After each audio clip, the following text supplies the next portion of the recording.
నండి.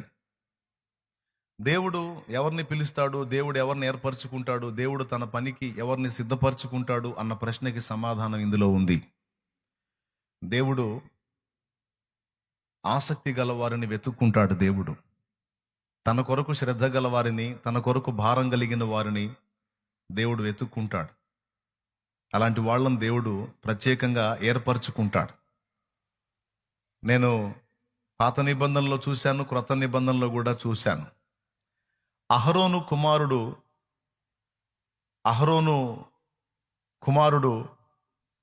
ఒకసారి మీరు పాత నిబంధనలోకి వెళ్ళిపోండి.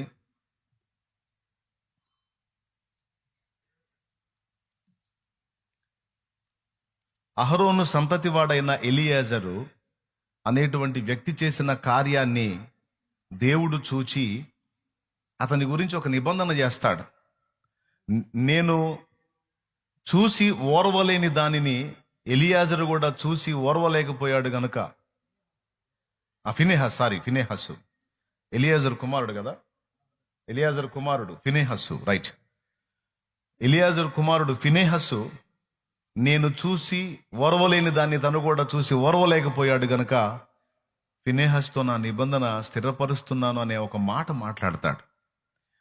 ఇప్పుడు ఒకవేళ ఫినెహస్సు ఆ ఆసక్తిని కనపరచకపోయినట్లయితే, ఫినెహస్సు దేవుని ఎడల ఆసక్తిని కనపరచకపోయినట్టయితే ఫినెహస్తో దేవుడు నిబంధన చేసేవాడా? కొంతమంది ఏమంటారంటే పిలుపు అనేది దేవుడు ఇస్తాడు, ఏర్పాటు అనేది దేవుడు చేసుకుంటాడు, మనం ఎవళ్ళని పడితే వాళ్ళని దేవుని సేవ చేయకూడదు అని కొంతమంది మాట్లాడటం నేను విన్నాను. ఎవరు పడితే వాళ్ళు దేవుని సేవ చేయకూడదు, ఎవరు పడితే వాళ్ళు సువార్త ప్రకటించకూడదు, ఎవరు పడితే వాళ్ళు కాపరిత్వం చేయకూడదు, పరిచర్య చేయకూడదు అని కొంతమంది మాట్లాడటం నేను విని బాధపడ్డాను. ఎవరు పడితే వాళ్ళు చేయకూడదు, ఎవరు పడితే వాళ్ళు సువార్త ప్రకటించకూడదు, ఎవరు పడితే వాళ్ళు సేవ చేయకూడదు అని కొంతమంది బోధించినటువంటి బోధ ఫలితంగా చాలామంది దేవుని సేవకి ముందుకు రావట్లా, సువార్త ప్రకటనకు ముందుకు రావట్లా. గుర్తుపెట్టుకోండి, సువార్త ప్రకటించే బాధ్యత ప్రతి ఒక్కరి మీద ఉంది. నీవు తెలుసుకున్న రక్షకుణ్ణి తెలియకుండా నశించిపోతున్న ఆత్మలు కోట్లాదిగా ఉన్నాయి. వాళ్ళకి యేసుక్రీస్తుని గూర్చి కనీసం పరిచయం చేయాల్సిన బాధ్యత నీకున్న పరిధిలో, నీకున్న అనుకూలతలో, నీకున్న అవకాశంలో నువ్వు ఇతరులకు యేసును గూర్చి పరిచయం చేసి వారికి క్రీస్తు సువార్త ప్రకటించటం అనేది కనీసపు బాధ్యత అది. సామాన్యంగా చెప్పుకోవచ్చు, ప్రతి విశ్వాసి క్రీస్తుని ఇతరులకు పరిచయం చేయాలి, ప్రకటించాలి, ఇది బాధ్యత అని. సార్వత్రికంగా మనందరికీ అప్పచెప్పిన బాధ్యతల్లో మారు మనసు పొందటం ఒకటి. సార్వత్రికంగా అంటే అందరూ చేయాల్సినవి, వీళ్ళు స్పెషల్ అని లేదు, అందరూ చేయాల్సినవి.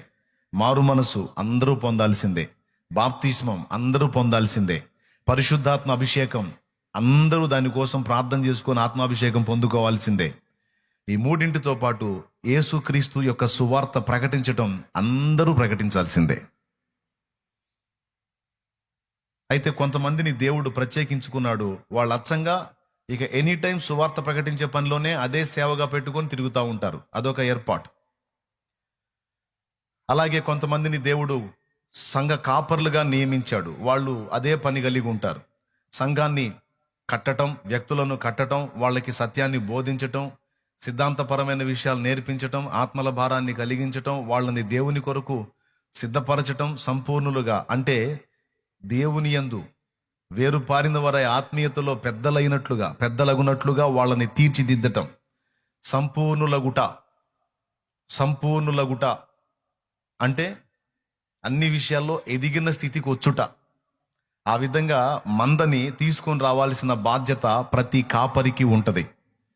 ఒక సంఘాన్ని నువ్వు కట్టావు, ఒక సంఘాన్ని నేను కట్టాను అంటే వాళ్ళేదో మన బతుకాలం వాళ్ళ బతుకాలం అలాగ వచ్చిపోయి హాజరైంచుకొని పోవటం వాళ్ళ పని, వచ్చిన వాళ్ళకి 4 ముక్కలు చెప్పి మన పనుల్లో మనం ఉంటాం, మన పని అనుకోవటం తప్పు.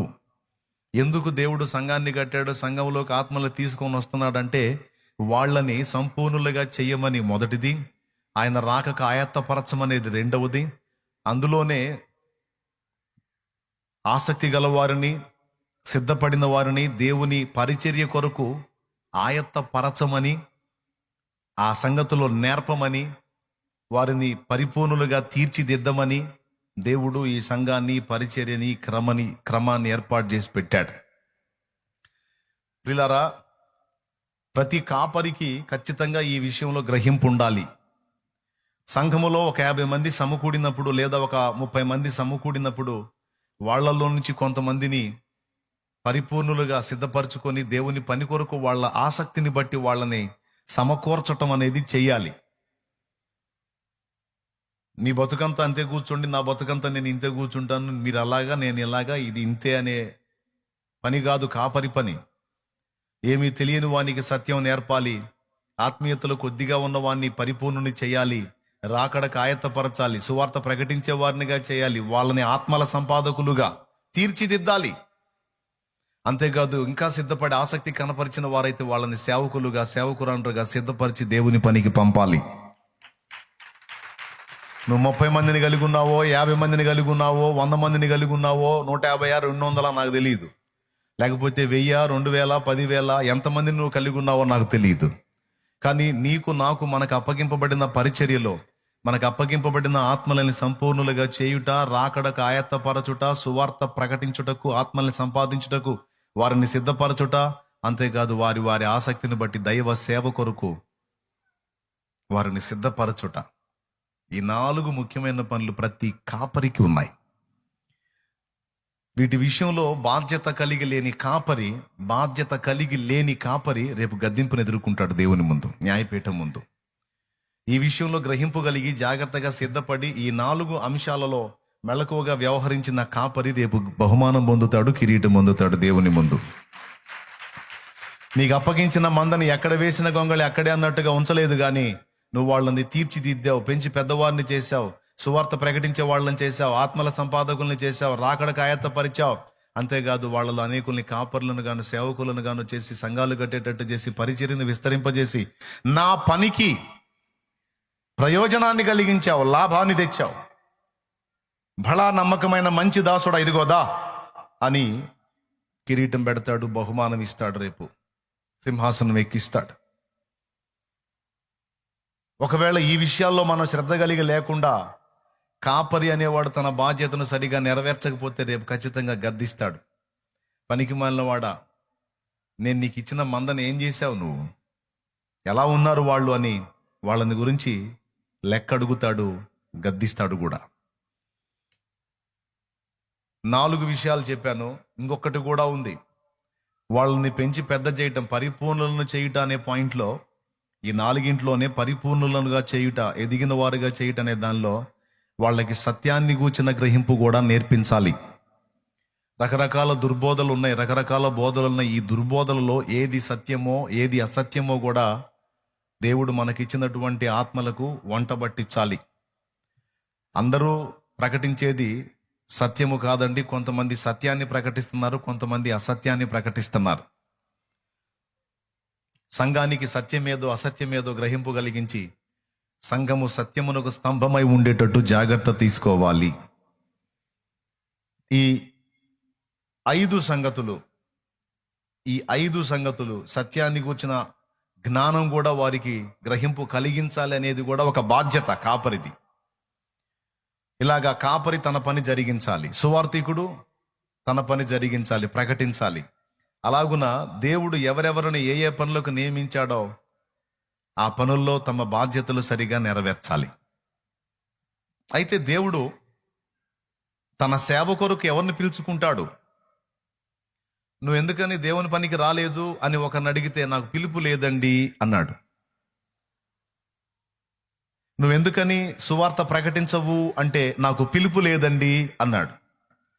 నాకు పిలుపు లేదు, నేను సువార్త ప్రకటించేటువంటి బాధ్యత నెరవేర్చడానికి నన్ను దేవుడు దానికి పిలవలేదు అన్నారు. సువార్త ప్రకటన అనేది సార్వత్రికంగా అందరికీ ఇచ్చిన పిలుపు. ఒకవేళ కాపరిగా నేను చేయటం లేదు, కాపరిగా నువ్వు ఎందుకు చేయటం లేదు అంటే, ఆ విషయమైన ఏర్పాటు నా మీద లేదు, ఆ పిలుపు నా మీద లేదు అని కొందరు చెప్పొచ్చు.